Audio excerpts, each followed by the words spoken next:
Shalom Bapak Ibu Saudara-saudari sekalian. Renungan harian kita pada hari ini terambil dari Filipi 2 ayat 12 hingga yang ke-18.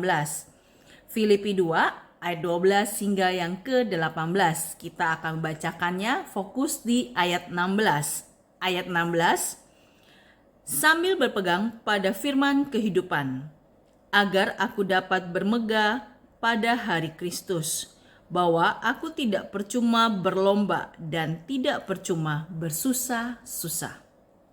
Di dalam perikop ini tertulis dengan satu judul, tetaplah kerjakan keselamatanmu.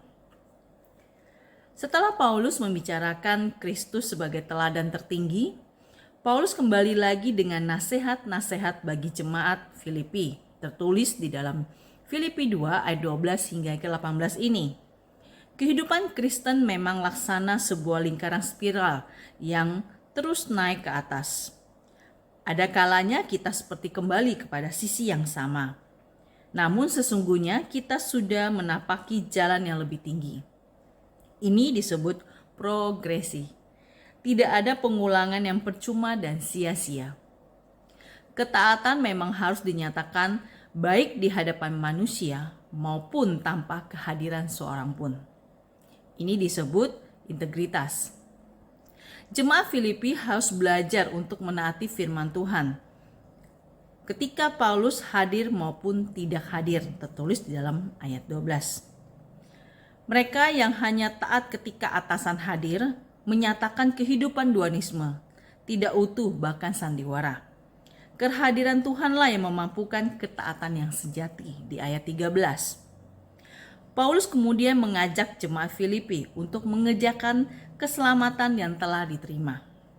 Bukan bekerja dengan berbuat baik saja agar mendapatkan keselamatan, melainkan menggarap apa yang sudah kita terima, yaitu kita harus mengekspresikan keselamatan yang telah kita terima di dalam perbuatan baik.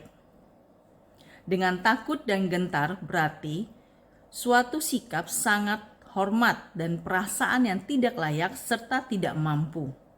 Dengan demikian membuat kita mengerjakannya dengan kesungguhan dan segenap kekuatan yang ada pada kita. Paulus sendiri menjadi teladan hidup yang telah mengikuti Kristus. Hidupnya mencurahkan darah sebagai korban dan ibadah iman jemaat yang dilayaninya. Semua itu dilakukan Paulus dengan sukacita. Maka jemaat Filipi pun dipanggil untuk dengan sukacita mengerjakan keselamatan mereka. Hasilnya adalah kehidupan yang tidak beraib dan bernoda, bahkan menjadi kesaksian bagai bintang yang bersinar, menerangi dunia yang berdosa di ayat 15. Bertumbuh, terus bertumbuh. Itulah kenyataan hidup kita seharusnya tiap hari di dalam Kristus. Amin. Demikian renungan harian kita pada hari ini. Tuhan Yesus memberkati.